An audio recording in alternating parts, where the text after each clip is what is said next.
Good morning and welcome to the most recent episode of the Bearded Tyke. Today I'm joined by Tykes TV royalty in Luke Goddard. Luke, really appreciate you joining me, pal. Not a problem.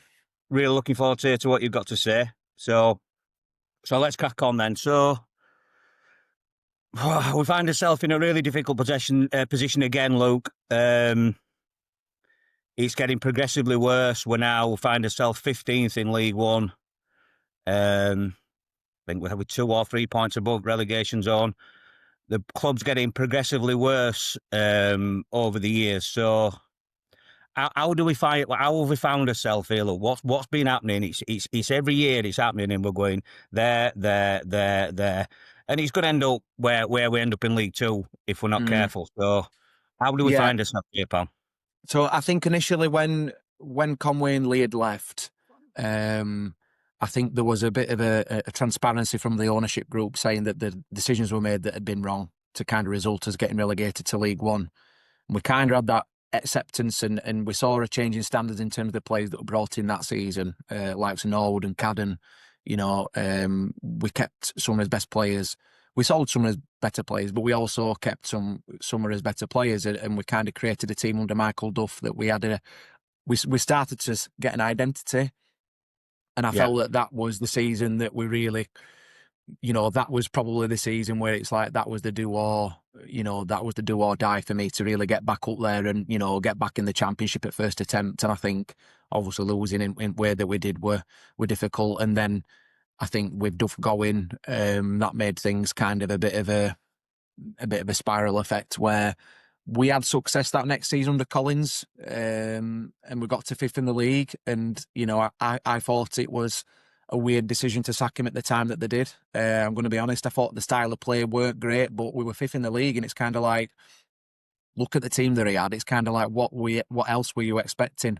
But the same theme has been repeated, is that they have made numerous decisions along the way. They've made numerous gambles, and I know that that's football in general, in business in general, that you make decisions, you make gamble, and sometimes you take risks.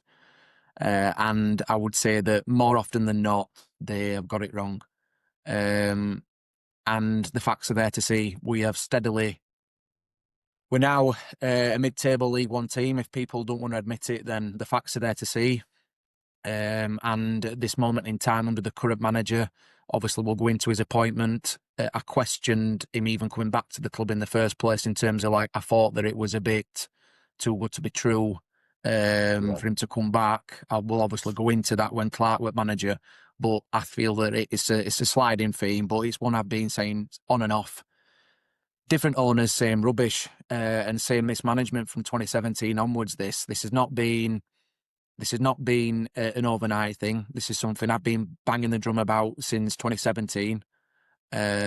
People didn't really want to listen to start off with, and that was fair enough. I understood why.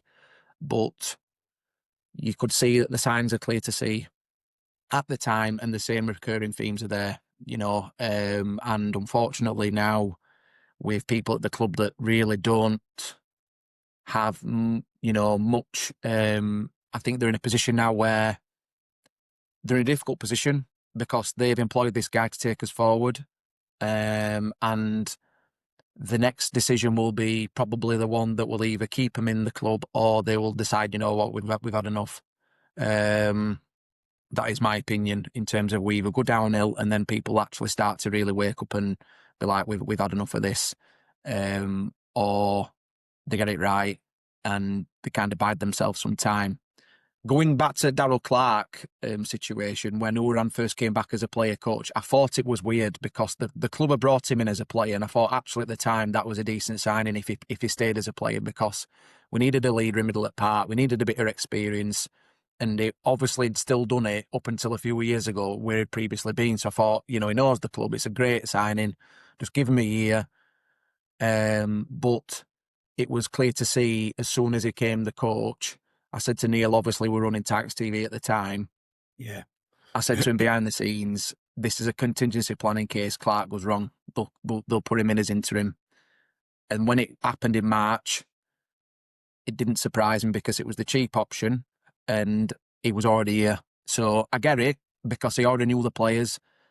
but it did concern me that he got the full-time post, because even in the interim period, the results didn't really change that much. The performances didn't really change that much. I didn't really see that bounce that you usually get. And I thought, well, you know what? It's his first post. He's learning on job.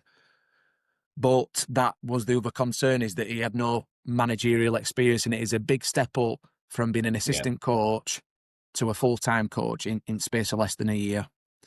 And I think we're at the point now where he's learning on the job, but also he's putting himself in situations and positions with his decision-making or lack of decision-making, and his reluctance to change formation and things like that, which I'm sure we'll go into. But this has been a culmination of bad decision after bad decision. And at one point, I thought it was savable when they brought Duff in, and I thought that was a really good signal of intent. I thought he really matched us well as a coach, his principles, what he stood for, the players that we had at the time. Obviously, that's changed now, where we're in his fourth season in League One, and there's an apathy. I were at the Mansfield game. I watched the game last night at home. I were at the Mansfield game, and that was the first time I've been since West Brom 2022 in a league game. Right. And I went primarily to spend time with my dad, but I also thought I just wanted to see how it, because obviously we've heard of, obviously you'll go, there's a lot of people that have spoke about how bad it is down there in just terms of there's nothing. And it just felt like there was a resignment to what was happening. And I think people are past the point of being angry now. And I think it's just an acceptance that this is where we are. Yeah. And we're just going to have to put up with it. And that's really sad state for the club to be. And I can't relate to it. I can't relate. When I go down, I don't identify with the same club I grew up watching. Agreed. And it's a really sad state of affairs at the moment, because there's a lot of good people that work for the club behind the scenes, and I'm sure there's a lot of people that want the club to go in the right direction. But at this moment in time, the club's a mess. And it's been ongoing for a number of years, and it's just slowly but surely us getting playoffs under Duff and under Collins, and even that brief spell under Clark last season where we had a chance in January and they didn't back him. It's just the same themes repeated again and again. Bad decision making, a lack of recruitment in the right areas, not addressing options on the pitch, and also taking a risk. They thought it would be a good PR move by bringing Conor in. It was a big risk, and at this moment in time, they've got it wrong, because the results are there to see. The players look low on confidence. I don't know whether they understand the system or not. It looks like half at time some lads look confused about what they're doing. They haven't got no clinicalness behind them, and obviously we went to a game last night. But at this moment in time, mate, I am not surprised with what's going on. Unfortunately, I wish I'd be saying completely different, but this has been going on for a number of years, and obviously, what do we do to change that? It's obvious. I think it is obvious. People need to go, but the question is then who comes in. But obviously the club's not up for sale, so how do you know unless you put it up for sale? But obviously, I'm not there day to day to see what's going on at the football club. But what I can see is the fact that what happens at the top, it spills out onto the pitch, and at the moment there is a culture at the club that we're allowing mediocrity to take place, and that's just not good enough.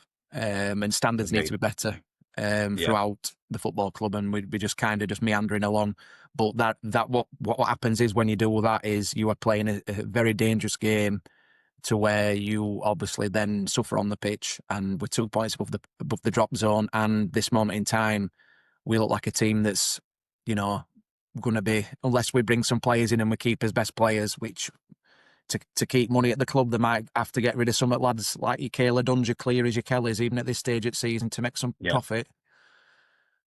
If we don't recruit and back the manager, or at least bring, if they were to get rid of Houriane at this stage, to bring somebody in that would keep us up, then we are they're kind of the club themselves in a very difficult position that they find themselves in. So my summary is then, Ryan, that we've got to this stage due to various mismanagement and various lack of decisions, and also decisions that's not been correct. And along the way, obviously, there's been numerous people that have come out and said things need to change. But I can't see things changing until they take stock of what's happened and have actually some accountability for their actions, and that might never happen. So Yeah, we just agreed, kind mate. of got to ride the wave and see where we end up and go from there. Yeah. It's been. I mean, I think the club's been in a steady decline since 2017, since the new owner group, and then that Nareev was part of, and then obviously Nareev taking over in 2022 when Conway and Lee left. It's been in a steady decline since then, but since the end of the Duff season, it were almost like they put all their eggs in one basket in that Duff season. We invested heavily in the squad. We brought Bobby Thomas and others in during the January transfer window. We really went for it. We got a decent manager in, and we were, to be fair, we were really unlucky not to losing at the death like that. We're really hard to take, but we never capitalised on that. We never took that and went, right, that's where we got this season. Let's push on next season. The Duff went. The recruitment was absolutely awful, and it's been pretty much 90% of the recruitment since that point has been awful. I have to say, when Conway and Lee left at the time, I was pleased that they'd gone and left the club, and that we got somebody in that was, at the time, I thought had the club's best interest. He may well have the club's interest. I just don't know how to do it. But it's been in a massive steady decline since then. And like you just touched on, Luke, the decision making inside the club. Listen, people get stuff wrong, and you try to put it right. Yeah. But the decisions that they're making, there's far too many wrongs without the rights. Yeah. Like you that said, goes to every aspect of the football club as well. That's behind the scenes in terms of bringing money in. Like, again, with atmosphere down at Oakwell, I think it's very simple. I think we offer fans to come down. I think in terms of start of the season, I think just drop your ticket prices and get them fans on seats again. I think in today's day and age with cost of living, you look at what Bradford and Huddersfield have done in recent seasons. They've just put it like at a blank 150 or 120 or whatever, and they're getting 17,000 a week, and people might question whether we can get them attendances. But telling you what, if you make it a tenner on door for every league game, people are more likely to want to come, and that does make a difference. And there are little ways that you can try and get the fans back on side. Yeah. And even then with recruitment, we may, obviously in the summer, Kelly and Cleary, they were two good signings. If you look back now, I thought they were two good signings, but for every two good signings we make 8 or 9 that are completely bang average, and that's been polite. So again, yes, people get decisions wrong, but when we make decision after decision after decision, and you start to see a trend, you start to think, are these people the right people to lead us forward? I mean, we even look at sporting director. It's been with that, that were brought in to try and bridge the gap between CEO and coach and the recruitment team, and he got removed in September. Houriane's come out and said that more or less that's done with. So why has it been done with? What, I don't want to hear from head coach. I want to hear from club. Why is that not being followed up with? Because who doing the recruitment? Is it going to be reliant on manager? Because he needs to be coaching these players instead of also focusing on recruitment. Because we saw what happened with Heckingbottom when he was basically doing up recruitment on his own. He had enough, and then that were it in 2017. But it's. I think you were right, probably. On the Duff season was the kind of like we put all his eggs in that basket, and we had those brief periods, and I think even it goes to little decision making. Like if you look at his recent success, we've played aggressive attacking football. Duff, Stendhal, Ishmael, they've been the most recent successes where we've done well in the league, and it's because we've had a group of players that know a system, and when we haven't got the ball, they're aggressive in getting it back. They get stuck in, and fans like that. We want to see effort, and I think sometimes we've tried to play style of play in recent seasons. I don't think suits the players that we've got, and that's the case at the minute. I think the formation and the style of play and the brand of football Conor's trying to play is completely above the set of players that we've got. And when it comes off, it looks great, but at the moment, it's not coming off. So you need to be flexible, and that's where you need to have a good coach or somebody at side here saying, we just need to switch it around a bit and revert back to basics, because we've got a group of lads at the minute that are trying to play football like prime Barcelona and at the back, and they look so uncomfortable with ball. Yeah. We're creating his own issues game after game because they're sticking to a system that's being employed by the manager. But ultimately, it's the same rinse and repeat. It's kind of, yes, I do blame Houriane for some decisions on the pitch, but also you look at recruitment. We haven't had a number 9 since James Norwood left. You Yeah. know, we entered a recognised striker, and I think we've been crying out for one. Yeah, we brought McGoldrick in, but he doesn't start many games on pitch. He's 38, so that were always a kind of for me, it were a decent signing if we're winning a game and you bring him on every 15, 20 minutes, manage a game up top, slow up game down, when you free kicks. But we again, we'll go to recruitment now, but I think we've still not got a permanent number one. We keep switching this issue with keepers. We've actually got a keeper at Grimsby with his own, and we send him out on loan. And we don't give him a real chance. But we keep bringing loan keepers in and just kind of bridging the gap, like short term. And it's kind of like get back to next season. We're still without a keeper. We're still Yeah. without a number 9. It's like this is like 3 or 4 seasons now that this has been ongoing where we've not addressed key areas, and it's just like Absolutely. blatant to see that these are areas that need addressing, and it's just like, why are we not addressing these areas properly? Well, it's the biggest problem, though, is listen, was Conor Houriane the right appointment? Probably not. I don't think it was. Should he be sacked based on the fact that we're 15th at League One at New Year when we were 5th last year under Darrell Clark and calling for his head, by the way? We've been in the playoff places the last 3 seasons. We've been in League One. Or think we might have been 6th or 7th under Duff and Collins, but there and thereabouts.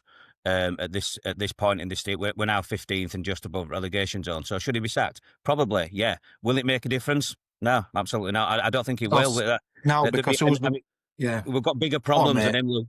We've got bigger problems than Conor Houriane being the coach at the moment. In by itself, just Conor being the gaffer and how we're doing this season and how it's looking and his inability to be able to change it and some of the decision making, blah blah blah blah. It goes on and on. He's showing his inexperience. Should he be sacked? Probably, yeah. But can we afford to sack him? Probably not. We need that money to try and get players in again. Whether we will or not, I don't know. But ultimately, the problems start at the top, and it's been the recruitment which has got steadily worse. It's got much worse since the Duff season.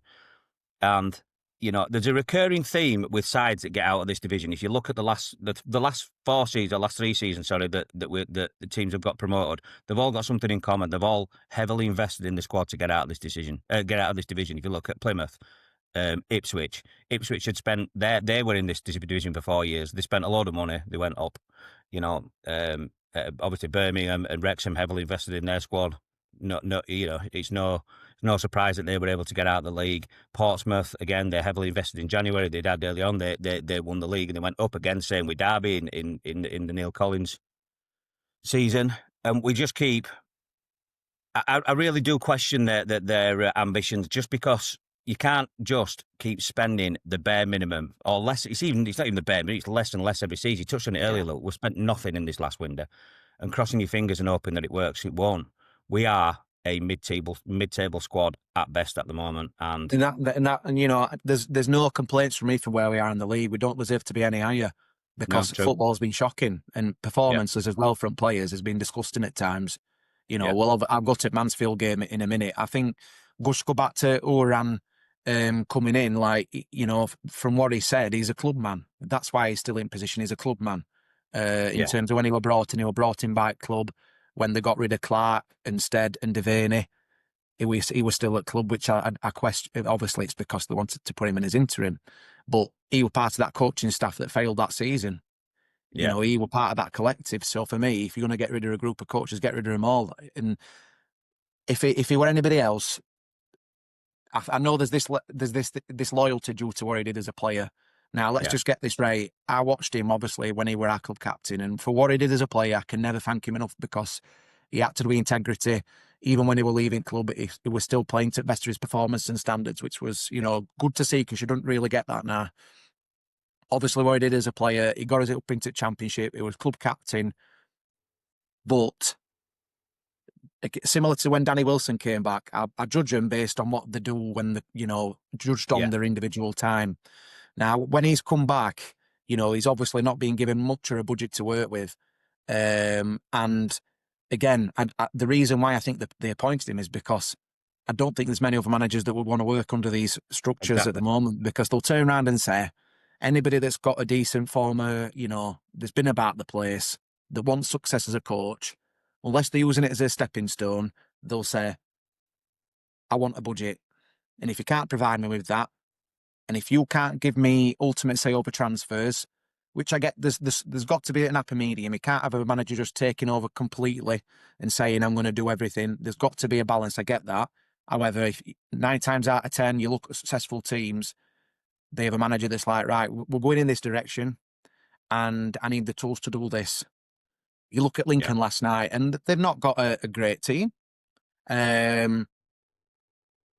But they've got a framework in place. They know what the manager's wanting. They stick to a system and they do the basics well at this moment in time. And that, at this level, because League One, the standard in football is awful at the moment. So you just need, in my opinion, you need a structured defence and 1 or 2 match winners that can win you a game. But over the years, obviously, there's Birmingham's, there's Wrexham's that's pumped a lot of money and they've had very rich owners. We, in terms of, I don't know, obviously, we've had to then, over years, slash his wage bill to the point where I think his last big transfer with Max Waters, 330 grand, I think that were in 2023 season. Yeah. And the biggest sale that we've had recently was when Kitchen went to Coventry and Anderson went to Luton. So that was 2023-24, and I think since then we've been operating mainly on loans and frees. Yeah, we have. So we are, the coaches are it's kind of, if we're around when the issue is still there. So yes, for where we are at league and for what we're doing on the pitch and players, it's not good enough. But the issue is still there, even if Houriane went. But I think at the moment, I don't think he'll necessarily go, because I think if they sack him, that's basically they're admitting that they're inept at what they're They've got doing. it wrong again. Yeah. Yeah. Because at what point do we stop looking at head coach and going, they're the problem? And you need to sit back and take stock of what's happening, have a bit of reflection and think, right, this has been over a period of years. Don't think straight after the game. Sit back and take stock of where we are as a club from, even from 2022 to now. Decision after decision after decision, or recruitment or lack of recruitment, and we keep getting it wrong. So, yeah, Clark weren't a great man manager. He sold his players up river every game we lost. I get that. Yeah, Collins were about as, he much as personality as a duck, but he got us to 5th league with 3 weeks to play till end of season. So in terms of what they did, they actually overachieved. We're a team that didn't really have much to work with and not much recruitment. But because they've not been given the tools to work with, you can't expect an engine to work properly when you're not looking after it properly. And, again, it's the same old pattern repeating. It's just in a different phase, in a different season. They've got to be very careful what they do now, because they've either got to find somebody from somewhere to back the manager, or they admit that they've got it wrong again. And then what do we do what do we do then? We need to then make them accountable for their actions, rather than, because there's a lot of people that spend their hard-earned money going up and down country to watch the football club. It means so much to so many people in the community to watch Barnsley FC, and it's really sad to see what's happening at the football club at the moment. Like I said, I can't relate to the club at the moment. I don't identify with it. It's changed from, even it lasts 5-6 years. I don't feel, a wanting to go in person, and that's really sad, because I should be wanting to go to every game. I know, but I can't. Okay. There's so many fans that they've had enough. Last night's attendance, they're saying 10,000 went. They weren't at all. There were 6,000 in there. Yeah, there were 7,000 in there. There were so many empty seats around me at Ponty compared to Boxing Day. Yeah, there were so many empty seats. And I get it; it's over Christmas and stuff like that. But it's been like that all season. The attendances are shocking. If you looked at the attendance we had again, just under Michael Duff, go back to that. You look at the East Stand. It were packed on a lot of games, and it's just died a death, and that is a real worry, because we're losing fans. And when you're losing so many fans, that's so many fans not bringing their young lads or their daughters and stuff to the game. So then you've not got your next generation of them fans that you would have had. You've not got the next generation coming through, and it's gonna be a snowball effect to the point where, well, I dread to think where it's going, because it looks shocking. Well, if you look last night, it looked like a Football League trophy attendance last night. And it's embarrassing, mate. It's embarrassing, and well, I think Oh, sorry, mate. I was just going to say, like, you know, I were at the Mansfield game, and like I said, that was my first time in 3 years, 3 full years I've been in person for a league game. And so it was just so obvious. But I think the fans will keep going if there's something the product's good enough and there's something to fight for.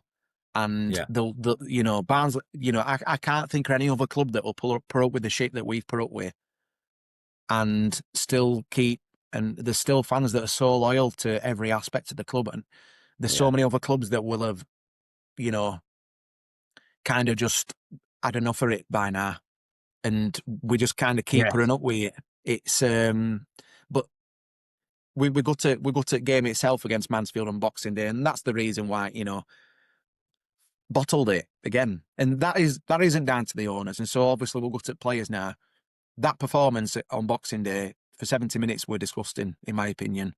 yeah, There's the players that I can say that can be proud of that performance, especially over the last 3 games. Kelly and Cleary and probably Kayla Dunn, right? So they're three yeah. lads that I can say they can walk with the heads held high. Every other one of them, the performances are not up to standard to wear that shirt. And we can Agreed. go through every single player now that I think, if it were up to me, I'd get rid of them tomorrow. Absolutely. Because Yeah, you know they're not good enough, and we need to be ruthless. This is part of the problem. We are allowing mediocrity, and that then results onto pitch. We're allowing players that are inept in what they do, and we keep playing them every week. And sometimes there's no other option behind it because we've got no strength in depth. We haven't got enough lads to yeah, come in that's going to compete, so they're going to have to play them every week. But in terms of the product that's on the pitch, it's soft. I feel pathetic, mate. like we're at home against Mansfield. With all due respect to Mansfield fans, right, and Lincoln, like we should be coming up to these games thinking, right, 6 points, regardless where they are in the league. You make Oakwell a place that teams come to fear. Now, when teams come to Oakwell, they look forward to playing us. They can't wait because as soon as they put any form of physicality or any form of getting stuck into them, players just don't want to know. They're like they can't wait to just pass buck onto someone else and let someone else take responsibility. Yeah, And over years, obviously, and we've never been a Barcelona or, you know, even a top end championship team since obviously 2000 or 2000. Well, under Ishmael, we were in playoffs that year, yeah, but you know, not consistently. But what I do expect is lads that wear our shirt to wear it with professionalism and also a dedication to the shirt and also gain 110%, because you know when somebody's not getting it, they're not putting a shift in, because we can't have lads that's technically good enough at all times to be kind of getting away with that. We've got obviously 1 or 2 match winners, but 9 times out of 10, we need a lot of grafters in our side that's going to work their arse off to get a result. And when you yeah. see lads that are not putting it in, some of them are good enough to do so, it's really disappointing. And it makes me then question, I start questioning, are they playing for Houriane? Do they really believe in what he's doing? Do they believe in his system? Do they believe in his tactics? Because even at 2-1, we were at home against Mansfield, for instance, it felt like we were losing. I said There were exactly the that same 20 thing, minute, mate. we dropped back, couldn't wait. We were like begging them to come and attack us again rather than controlling game, managing Yeah, game. We just sat deep, and he did it. And this is Houriane's responsibility. He did nothing about it till they scored that second goal. It was like we yeah, waited and, uh, sort the issue out there. We're 2-1 up, but we are clearly on the back foot. Sort the issue out then rather than letting it get to 2-2 and then making a change like he did. And he did same when third goal went in. He brought McGoldrick on at 3-2. Why have we not controlled game when we're in lead? Why has he waited? And that's the issue with Houriane there, is the lack of decision yeah, and the inability to change a formation during a game. For instance, we've not got a recognised left back, right? We play Josh Earl, who was a centre back. He was signed as a centre back, so we should not be playing him at left back. And he played all right against Mansfield there, to be fair. I'm not a big fan of him. I think he's, National League level, I'm going to be honest. And yeah. that's me, However, he tries. And in that game, for instance, I thought he actually did okay. But he's playing out of position. Help lads out on pitch by playing a system that they understand.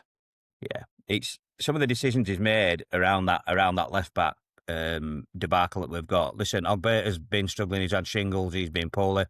I think he's going to go back in January transfer window. I think he might just go back. And Gent's obviously got a little bit of an hamstring problem after being out for so long when he played in that thing. So we are struggling at left back. I get that, but Put it's Watson there though, he can play right back. Why have they not putting him at left back? And this is thing as well, Ryan, is they did, he didn't couldn't they? They wait to did get for a rid little of bit. O'Keefe. He couldn't wait to Yeah, get rid of fullbacks that we already had at the club. They were one of the first things he did. He just shipped him off. And I know O'Keefe and Cotter were bang average last season, but you just wait to end it. Could you not just wait to end it transfer window in summer? To yeah, instead of getting rid of him so soon, wait to what we've got in at the club. And if we've got enough players in, then get rid of him. But they couldn't wait to get rid of players that we already had. And then now we're in a position now where we ain't going to recognise left back. The system that he plays surely relies on width to then, spread a team apart to be playing this fluid football that he wants. And we've got yeah. a centre back that can't play that system, and they keep messing about with system here and there, and it's clearly not working, and he's still not changing formation. And that is concerning that it's the reluctance and stubbornness not to change things around when it's not working. It's not like it's working, so therefore you keep the same system. It's clearly not working. You need to look back and reflect and see why it's not working and make changes if necessary. And he's not doing it at the minute. No, it's glaringly obvious, mate. It's like if you look at early season where we started really well. Mm-hmm. It looks like sides of Groves worked out now, and we've got no. He's got literally. He hasn't got a plan B. He really does not have a plan B. Things have worked us out, haven't they? It's as simple as that. And it's just and then the decision making to plug left back. He moved Watson out of right back to put him at left back. Then he put Bland out of CDM to put him at right back, and then putting either Phillips or Jürgen Ethan into CDM. So it created three problems by trying to solve one. And listen, the left back situation is terrible, right? It is what it is. But like you said, putting Josh Earl or even MDG or something there, not ideal, but better just to have that position weak than, taking Bland out centre defensive midfield and putting an attacking midfielder in that position. So he's playing out of position. And you've got Bland playing at right back. He's okay at right back, but he's certainly a better centre defensive midfield than he is right back. Watson's now no longer at right back. And the performances, if you look at the goals we've conceded in just this month, we've conceded 5 to Port Vale, 5 in total to Lincoln, 3 to Exeter, 3 to Mansfield, 2 to Leyton Orient. It's shocking. I think it might be his worst December on record. But you said, whatever he's doing, Luke, is not working, and it's not changing. It's the same thing. And he's every still game. doing the same. We're doing the same thing every game. We're doing the same mistakes. Same things are happening. It's trying to play football at it, but yeah, go on, mate. I said in my last video, mate, that the mentality within the squad is like quail's eggs. It's so fragile. We were 2-0 up against Mansfield Boxing Day. This is a fine example. 2-0 up. We're playing them off park. I thought we played some lovely football first 20, 25 minutes. We were well in front, scored 2 good goals, could have been 3 or 4 in front. And we conceded a penalty, right? It's one of them. It's crossed it in. It was handball, wasn't it? It's his handball. Yeah. He's running, but he can't put his arms down by his side. He's got his arm out. He's caught his arm as it's going past him. It's a free. It's one of them. It is what it is. It's a penalty. But Murphy Cooper should save it, but he hasn't. Yeah. It's 2-1. But we've not been carved open. It's not really a defensive error. It's just one of them freak ones that happen every now and again. But the Reds went. And within a minute to 2 minutes, they should have had another penalty, by the way, at Mansfield. Yeah, because that were a penalty. That was more a penalty than penalty. It was. We're panicking like mad. We short pass it back to thing. Murphy Cooper's so indecisive, and we end up looking absolutely shocking for the rest of that first half. We come out for the second half. Don't took his chances away, and then it just gets again. We have that 15-20 minutes that we seem to have in these games where we look decent, but we can't seem to keep it up. And then you could see it coming a mile off, and then once it was 2-2, there were only one winner in that game, and that's just one game. Let's have it right. The problems look worse now, or may look short term because we've lost 3 in a row. Against teams that we should really be beating. Certainly the first 2, we should have been getting 6 points against them. No disrespect to them, but that's if we want to get promoted, we should be beating teams that are in fucking relegation zone. But it's much more long term for me. We've been poor for a long time for me, Luke. We've been poor since about mid-September, maybe towards back end of September. The writing's been on the wall since then. A few 15-20 minute things aside, it's been pretty drab.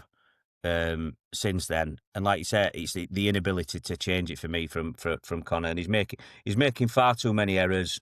And even when I say when he first got appointed, I don't think I think in an ideal world, I would love to have been in a couple of other positions before he came to us. I think it was too far too soon. Like I said, it was such a big step up for him, and I think he needed a bit more, either seniority as an assistant coach, to come in and help him. Because obviously, assistants is good at the moment. You know, I don't think they're what we need. I think we needed somebody with a bit of experience in EFL to come in and help him, or you know, because he's struggling. Even at Mansfield game, he just turns around to his coaches for like reassurance, but then it really frustrates me when he's clapping somebody doing a 5-yard pass. That's the basics. That's what he's you know, thumbs in a lad up for, just couldn't wait to, you know. I think we'll go back to his system. We've got players there, Shepherd, Roberts, Earl. They're not footballing defenders. They are win your tackles, win your headers, get it in their half, play to the strengths. Yeah. We're trying to play football that, you know, again, when it did come off against Mansfield, it looked fantastic. But we have still lost the game. So I would much rather see us put in a structure that we stay competitive in a game and we actually understand and every single player knows what they're doing and knows the role, than do what we're doing at the moment, which is we're gifting teams 2 or 3 goals a game. Yeah. Mansfield, we gifted them that win, you know, and that again was down to an experience. Clough old-manned Houriane in that game. Absolutely. He just changed a few things around at half time. They were losing 2-1 and they just got stuck into us and they wanted it more. Simple as that. And, you know, again, players need to be responsible for that, because I thought some of the body language, Phillips when he came on did nothing. Russell laughing and joking end of game with Roberts. That really pissed me off. Do it in tunnel. You know, you didn't have to do it on pitch. You've just lost a game. You've run about 20 yards during all 10 minutes that you're on, and you're laughing and joking with opposition keeper who'll just beat you. You know, get him gone. I think he will be gone, mate. I think you know, Russell's one to go. But you Listening know, to Conor again, Houriane's interview as well, I reckon with but even again, Ryan, like, just mentality. As soon as a team puts us under cosh, that is it. They put the bodies about. We do not want to know. And that is not good enough, because we've got enough experience, especially even in defence. Roberts and Earl have played enough games at this level to either be talking more or at least advising players of what to do. We are so quiet that we're lacking leaders throughout the pitch. And when the going gets tough, we are just nowhere to be seen. We do not want to know. And like yesterday, first goal, gifted a free kick away, cheap free kick, free header at back post, 1-0, 8 minutes gone. It's kind of like you're playing second in league. Again, I think good luck to him, because, you know, it's nice to see a team that's, you know, not your Huddersfield and Bolton's up there. Yeah. But that is an easy goal to give away. But then we huffed and puffed, and we had a 15-20 minute period where we looked all right. But did we ever look like we were going to score? Like, realistically, soon as they turned it on another gear, obviously it was a great goal for the second goal. Fair play to him, but he's got so much space to take that shot, and it's just that's game over. Then mentality, game's gone. Even at 2, you're like, I'm thinking then game's done. Game's done at 2-0 with 20 minutes left. And then afterwards, it's kind of like, who's he going to bring off really to change the game? And it's like, well, not good, really. He tried a couple of things, didn't he? But he took Watson off and put Bland back into right back, and then put Adam Phillips in. He brought Adam Phillips in, but he brought who did he bring on? Oh, Jallo. When he brought Jallo on to push Jallo onto it right, and it didn't work, and then he took Bland off and tried to do something else, and it really weren't working. It's constantly, you know. I know he's trying different things, but I think, to be honest with you, you know, I don't know. Again, that's what makes me think like the players must surely be confused at what they're being asked of. I think they're being overcoached. It comes across that way at times, because you got Shepherd that's against Mansfield again. We'll go back to that game where creating the same issues all the time, like always telling him to do that, and it's obviously coaches, because that isn't his game. That is not his game. When I saw him at Bradford last season, he would just win your tackles, win your headers, do the basics well. So we're trying to play a brand of football. Even Roberts has never been a footballing defender. We're trying to get lads that don't play that game to play a game that Houriane wants them to play, and it does not work. Like the proof's in the pudding, because the amount of goals and gifts and chances we give away to other team, and we're still trying to play a ball out from back. Even keeper cannot play that way. You know, we just need to, keep it simple, especially when you're out of form. Do not overcomplicate things. You just slow everything down and break it down into basics, and Yeah. it's the So reluctance to move away from it that's concerning with Houriane at the moment. it is, mate. I mean, if you listen to his interview last night, when he's talking about their second goal, and he's going, "Oh, it's one of them. Not much we can do about that." And I'm like, "Are you actually having a laugh?" Yeah. Listen, He's it's a that fantastic Houriane that, side. We've when he not, first, you've not done anything about it up the top end. We've dominated when we started second. We started second half really well. To be fair, yeah, we've come out, we played some nice football, but we haven't worked the keeper once. no, And there's a few reasons for that. We're just not. We didn't have a shooting boots on for whatever reason. But also, Lincoln defended really well. It's amazing what having really good defenders in there. Sonny Bradley, for example. Every time I see him, every time I seen him play for Lincoln this season, it's made me sick because we could have had him. We had him. He wanted to sign for us. He were going to come because he knows Conor, and then we got outbid by Lincoln. It shows you where the club are at the moment. yeah, But they put the bodies online last night. That shot from Phillips where there's two of them sliding in to block it, and it's going in. They were doing that over and over and over again. yeah. And And they're that's organised. when he's saying he can't do. When he's saying what can we do about that, we could have been a lot more clinical up at the other end of field, Conor. Yeah, both ends of And pitch. change the game. Even against Mansfield, they were like, well, we scored 3 goals against Leighton Orient, and then we scored. So it's like, look at the issue. Like, defensive is clearly an issue. And up until last week, he were basically saying that we didn't need any reinforcements in defence. I think he's done a U-turn on that now because it's clear to see. And I know you're trying to defend your players, but at what point does it come across as like, what are you on about? Because that is the issue. Lincoln defenders were more organised than us. The newer system, they kept it simple and they stuck to it. We are trying to play a brand of football, like I've said already, does not suit the players that we've got. Now, you either get rid of all of them and bring in a complete back four that's going to suit your system and football and defenders, that's pacey, that's mobile, that's going to pick the ball up and move and pass. But you're trying to play a brand of football with a group of players that when they get the ball, it takes them 3 seconds to make a decision, which is why it's always sideways, backwards, because they don't really know what to do here, which is why we always then get a midfielder coming deep, which is why when it gets pumped long, it gets straight put back in middle. There's one of his midfielders is missing most of the time. So either you change it all around altogether or you just realise it's not working. And at the moment, for what he's saying in interviews, it's quite concerning. He's getting to the point now where managers are obviously, it feels like they start to talk a load of BS, is when that don't sound like the Houriane that would come into his post back end of last season, start of this season, that would be saying standards are not good enough, it needs to be better, and blah, blah, blah. It's kind of like, well, just an acceptance that it's okay to lose 2-0 at home again. It's like, well, which we often we puffed. And, these people that say it'll come out and go, well, we performed well. We lost game. We still lost the game 2-0. Yeah. And it's a results game, and that is what's really going to be the making or not. Yeah. So we've just talked about a lot of players there and saying that players don't suit the system. So looking at the squad, we'll start with goalkeeper and move out and look at, certainly we'll start with the starting 11 last night and do it, and have a chat about whether we think these are good enough to be at the club and whether they need to be shipped on. So we'll start. I mean, for Murphy Cooper, for me, I think he's okay as a keeper. I think he's very erratic. I think he's a good shot stopper, but his ability to take crosses, his ability to manage his area, he's sometimes a bit wild with his distribution. But he's coming off his line and he's so erratic. I don't think it's because he don't trust his back four or whatever, or they don't trust him or whatever's going on. Because the communication looks terrible, especially against. I mean, how many times against Mansfield did they nearly mess it up? But it didn't cost them a goal, but they nearly messed it up. Looked like idiots playing. But for me, for Murphy Cooper, I'd send him back.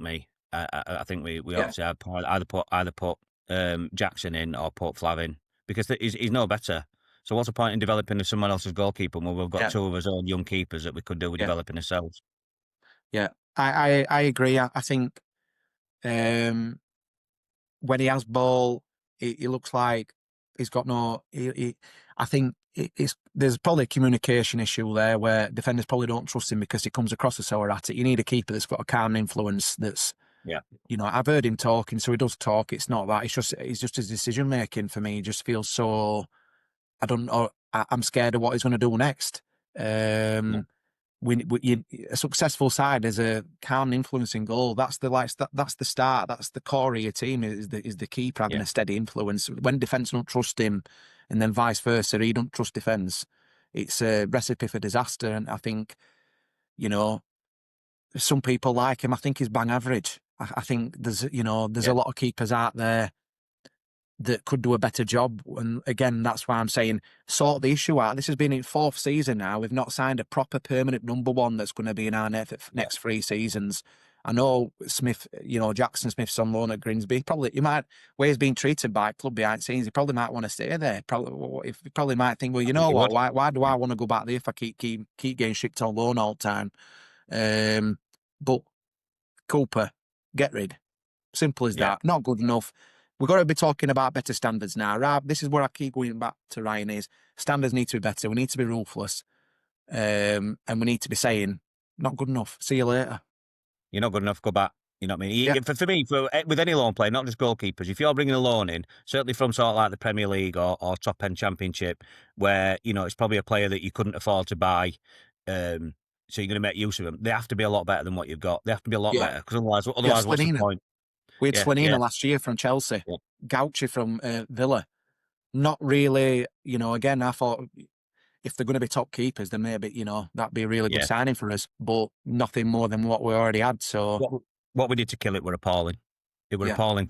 Kill it for me when he went were one of his most consistent performers last season in goal. I thought he was excellent, and then they get Gauchi in and drop him. And look, he plays for Portsmouth in Championship now. Yeah. And it's just some of the decision making, like you say, over the years has been horrendous. But so if we move on to the back four, then out of that back four, let's put Gent in at left back. So say the Gent is in at left back. Obviously, we've been putting we maybe put Earl in there as well and talk about that. But across that back four, then, who out of that back four is good enough? Roberts were good enough, but he's past his best, I'm afraid. Legs have gone. He had his prime years when he just gone to Birmingham from us.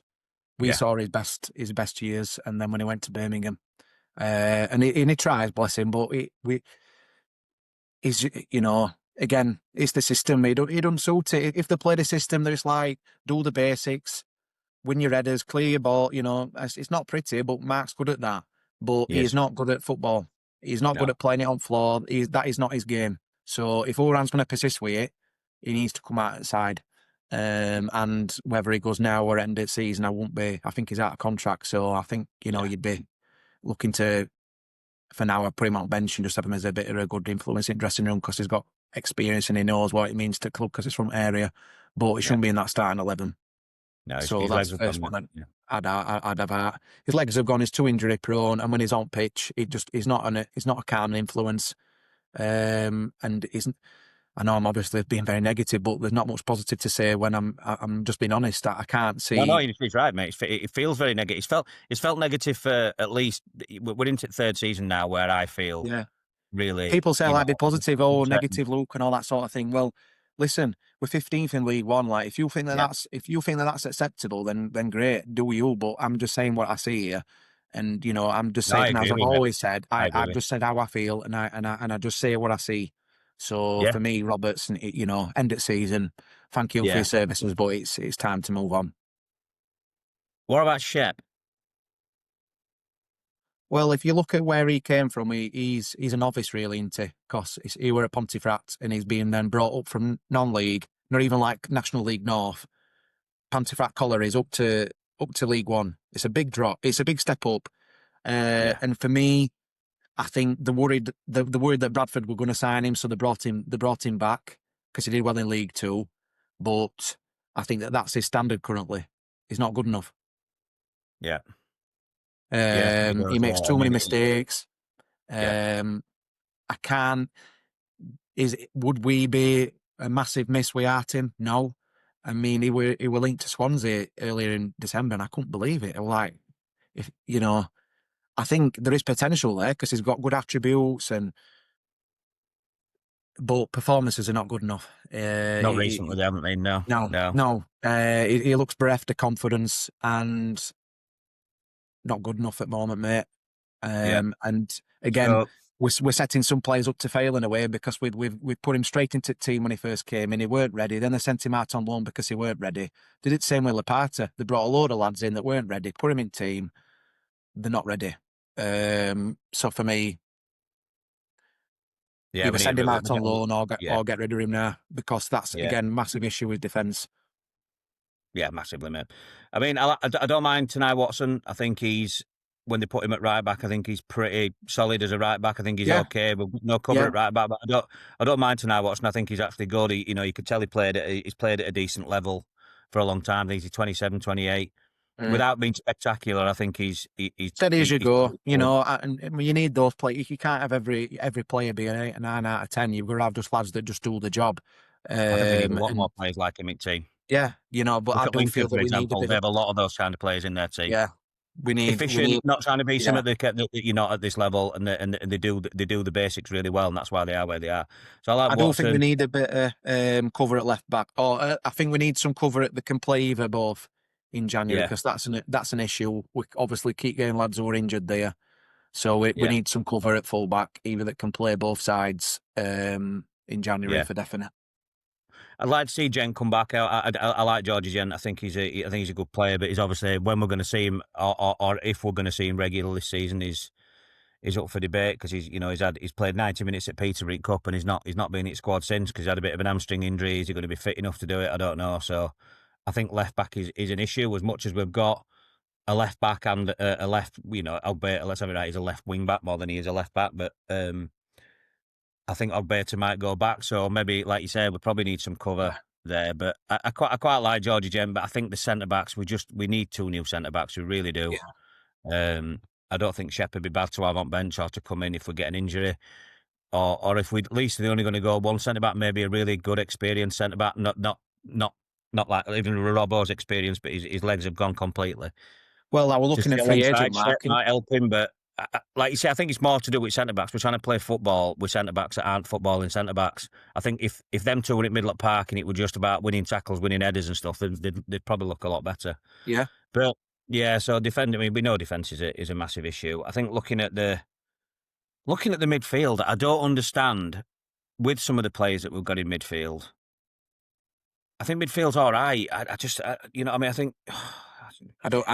we don't seem to be doing it. But if you look at the players themselves, the individual players, I think Blandy's probably a bit inexperienced, and he's been showing that in the last few games where he's struggled a bit. But Luke Connell should be a lot better than he is. He should be. Although I thought he played all right last night.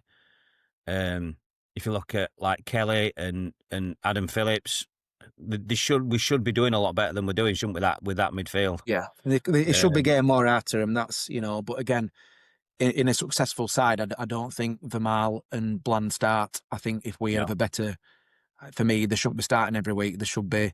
This is what we do. We bring young lads through, and we, like Lamstead Slaughter. If it don't go well, we can remember Noble Lazarus and Danny Rose. Those sorts of lads where they played him every week because they're young lads and they're from academy. I don't give a shit if they're not good enough. They shouldn't be playing. I know there's that sentiment again. Oh, they're from, blah blah blah. If they're not good enough, do not play them. Vermael, for me, he gives ball away in too many dangerous areas, and again, he could do it alone. He needs a loan, mate. I was going to say Needs that. a bit of physicality to his game. He when it does come, like I've said again, when it does come off nice, it looks nice. But he gives the ball away in a lot of silly areas, and his positioning, body positioning, sometimes is terrible. Connell not been the same place since he had that illness. That I don't think. I'm going to be honest. He's very hit and miss. Yeah, it drops too deep for me. And then you're missing him in middle of the park. He's dropping deep to pick ball up because he don't trust defenders to distribute it. But then you're missing him in middle of the park when he does a diagonal and then there's nobody there. Bland, for me, they need to find what position is his best and stick to it rather than keep swapping him, because I think he's all over the shop, obviously literally, because they keep swapping him over. But like I said, in a better Barnsley side, they'd be on bench as squad players. Phillips, I think we've seen his best years. If an offer came in, get rid of him. Russell, I think he played well last season, back end of last season, to get a move, didn't get it, and then he's not been the same player since. So get rid of him. And then Kelly, I think he's been one of the bright lights, to be honest with you.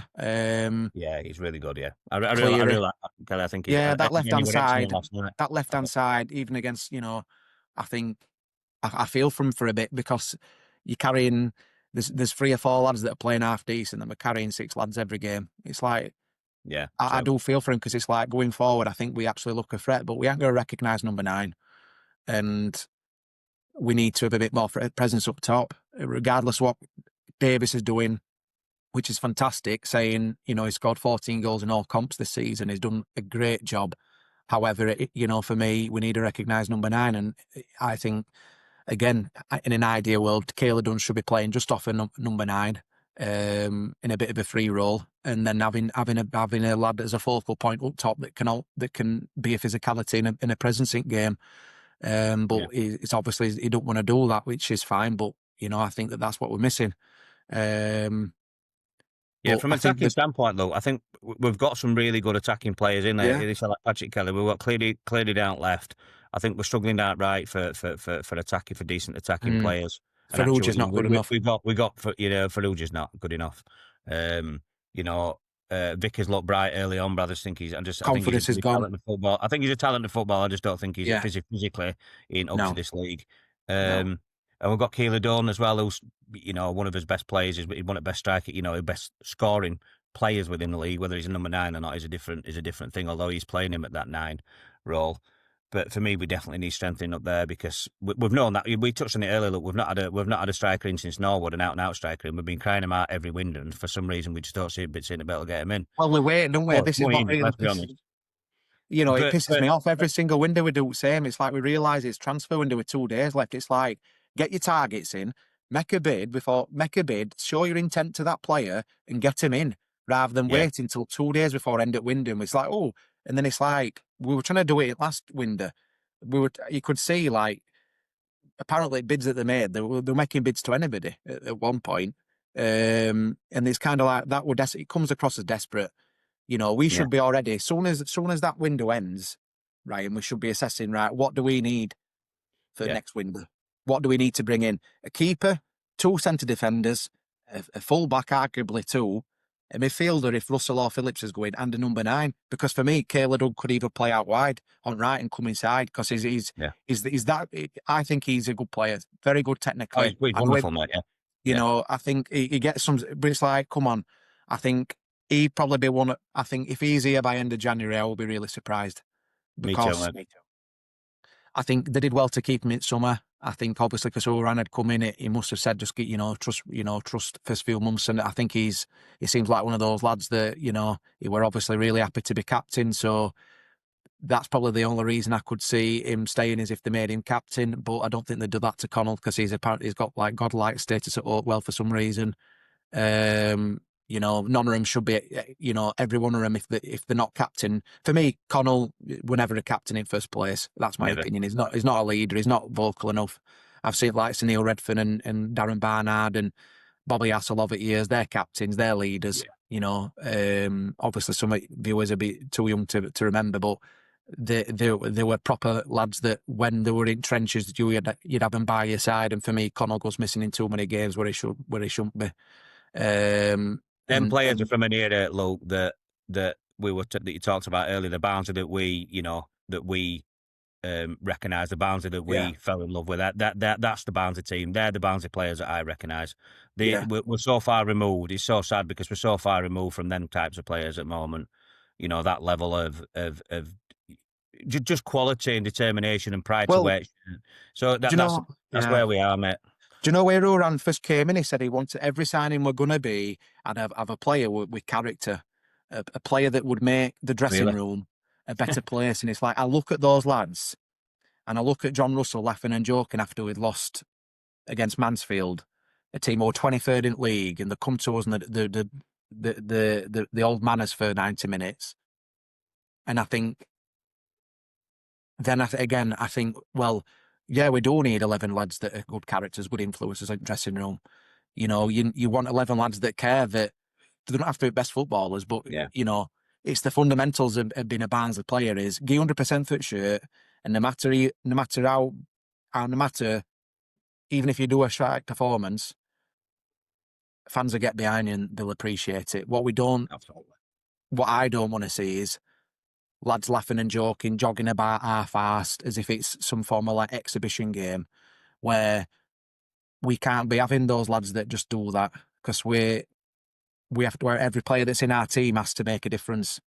We can't be carrying players every week, which is why it's so important that every signing that we do make, whenever we do make one, has got to be making the team better in every aspect. Which is why when Blackson Norwood were here, I actually enjoyed watching Blackson because he were a character. Because you knew that he had a bit about him. He were a bit of a shithouse. I like that. We need a shithouse, mate. We haven't had a shithouse since he left. Literally said that walking down to the ground last night. I was saying we haven't had a shithouse since Norwood. We're too nice. We're too nice. Nicky Goddard, I thought he was a really good left back. Had a bit about him, done well up in Scotland. You know, there are players out there that we can identify that be like, they're going to make our team better.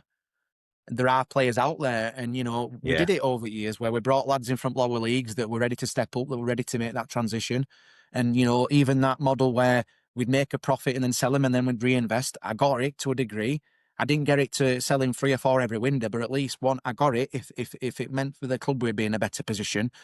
And we actually then kept, like, obviously from a bigger level, what Brentford and Bournemouth and Brighton do. They obviously bring a player in for cheaper, even if it's still a massive fee, and then they sell them for obviously double. You can see kind of the structure that they do, and then they have somebody already ready to come in. We're now obviously in a position where we don't really use that system no more. And now we're in a position where we're relying on loans and frees, and it's kind of like, it's like we're scraping barrel a bit now. And it shows why we're there. We've just been through all them players, Luke. We've just been through all them players. And that's just starting 11, not the full squad, pretty much the starting 11. And you can see how many holes we have in that squad, and it's no mystery as to why we are where we are. So, I mean, that said, realistically, from a whole standpoint, with the owners, everything, how do we fix it, mate? I think I know how we fix it. I think there's only one realistic way how we fix it, but how do we fix it, mate? Because we're nose diving towards League Two either this season or certainly next season if we continue as we are. And that's realistically what will happen. So how do we fix it, pal? So the options are they'll either back him and they'll give him another window. But they also might think that they're trying to save their own skin now. So they might think, right, well, he's expendable. We're trying to save his own backs. They might get rid of him because it's obvious that it's not worked so far. I think if he loses against Wigan and we lose more places, then I think it's time for a change. Yeah. And people might say you need to give him longer. I think you give him longer when it's actually working better. I think if you could see the football, the players could understand it, the performances were better. Not just the results, the performances. If the performances were better and you could start to see some consistency, you'd be like, yeah, fair enough. Keep him in, because the last thing that we need is keep chopping and changing managers. But also at the same time, the way that it's going at the moment, we're only going one way. And there doesn't seem to be any change to that. The bigger long-term issue is the people that run the club. It's in there. I think it's the 4th season now since they took over from Conway Lee. I know Perret were here before, so I judge him also on that. I think, yes, going back to that, Ryan and I were happy when Conway and Lee had left because I won the biggest vocal campaigners from to go because I knew what they were doing to the club, not just our club, other clubs that have won them since folded in Belgium due to them. So I could see the bigger picture even then. But Perret, for me, all of them should have gone. Not just them two, all of them. But you give them benefit of doubt. It's like, well, it's better than no. Let's see what they can do. In 4 years now, we've had enough to kind of judgment. It's not just been a knee-jerk reaction. It's been 4 years of steady decline, whether that's been managed or whether that's been not managed to a degree. But the mismanagement in the moment means that we're going to be in a position that we are going to be, in the next few years, lingering around this level. Which obviously I want better aspirations. I want to have a successful football club. You have to have a structure and a framework, a long-term vision, and you've got to stick to it, and you've got to have people on board that can actually enact it rather than it all being hope and hoping for the best. You've got to have actually decisions taking place. And sometimes you've got to be ruthless. Now, as a fan base, what can we do? as a paying customer, you can demand the best. You are a paying customer. You're spending your hard-earned money watching that, and that is not good enough. And yes, Houriane isn't doing. We've obviously talked about all the ineptitudes about his decision making or lack of, or like, the results and they're not being great. But Yes, he's this has been inexperienced in it overall. Yeah. This has been at least since Duff. This has been the 3 years in a row where it's slowly but surely got worse, and you have to start taking stock and thinking, who does the book stop with?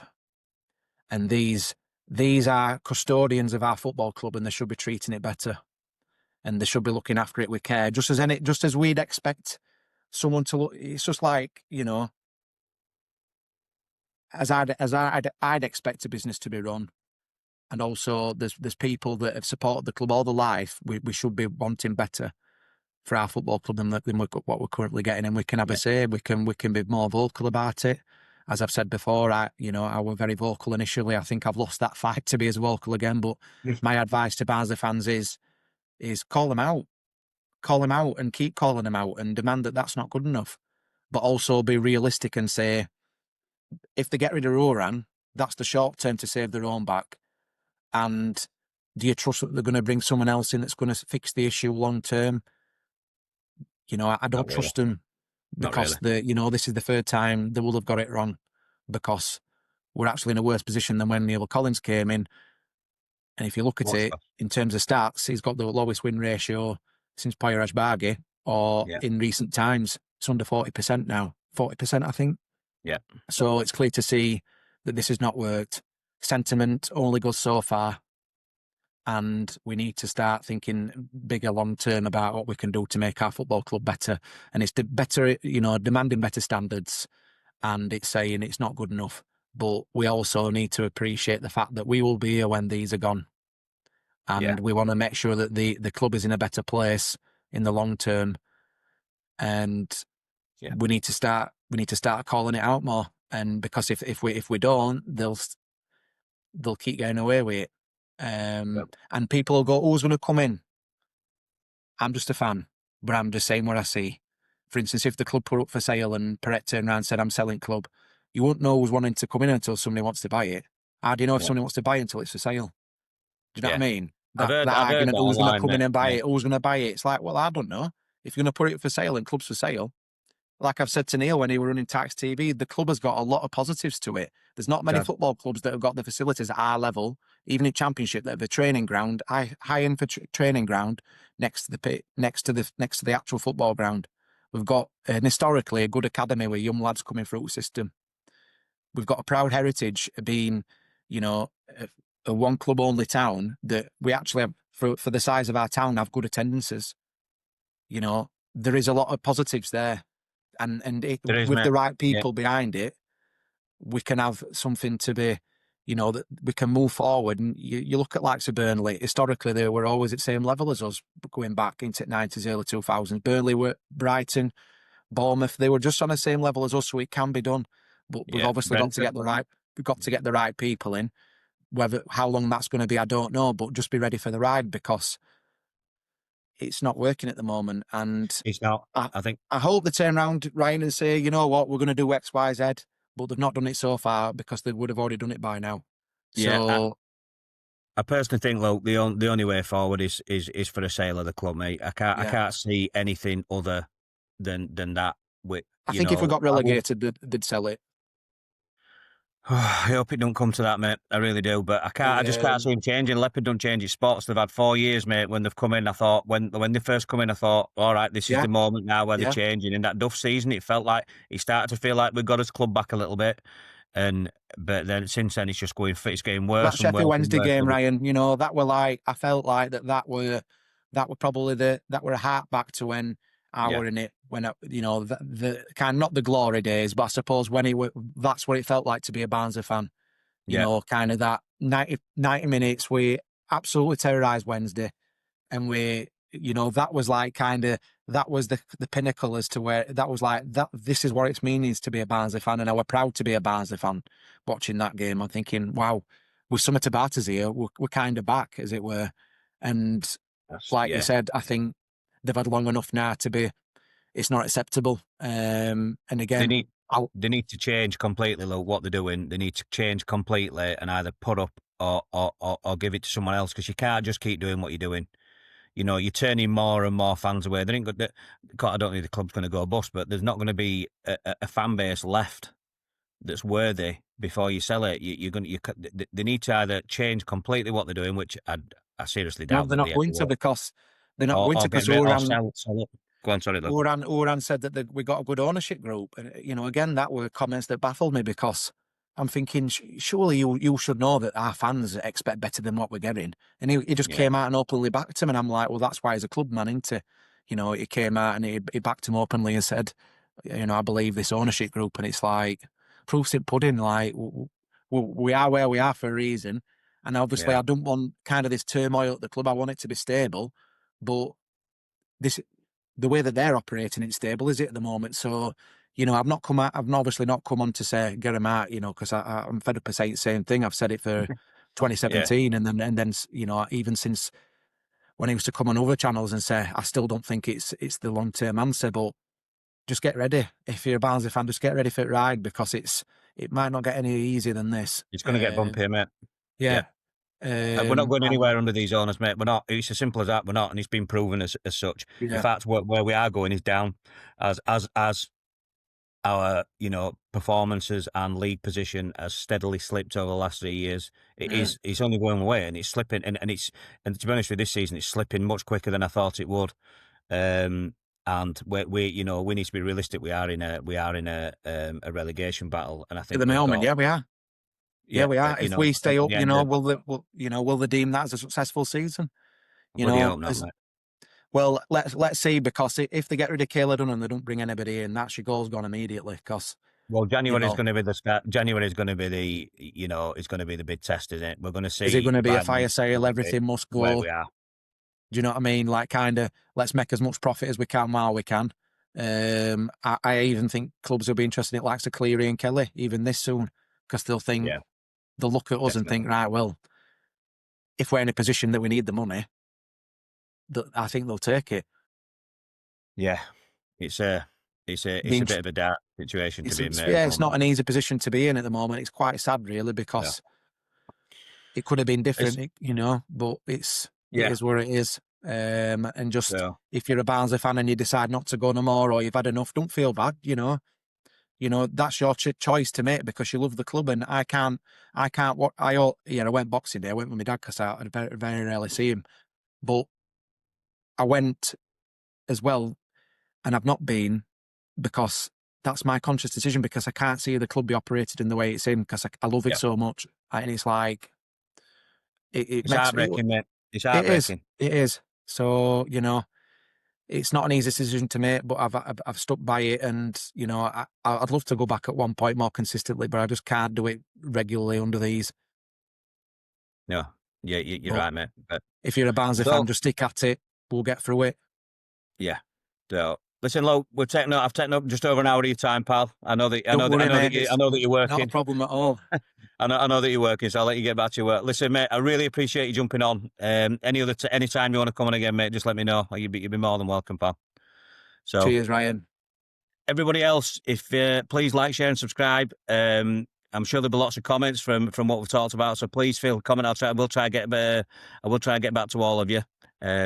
But really appreciate you joining us. So Wigan coming up on New Year's Day. I'm going to be doing a reaction show to the later on today, actually, to the performance yesterday, and then the upcoming Wigan game. So please join us for that as well. But yeah, thanks for joining us, guys, and I'll see you after.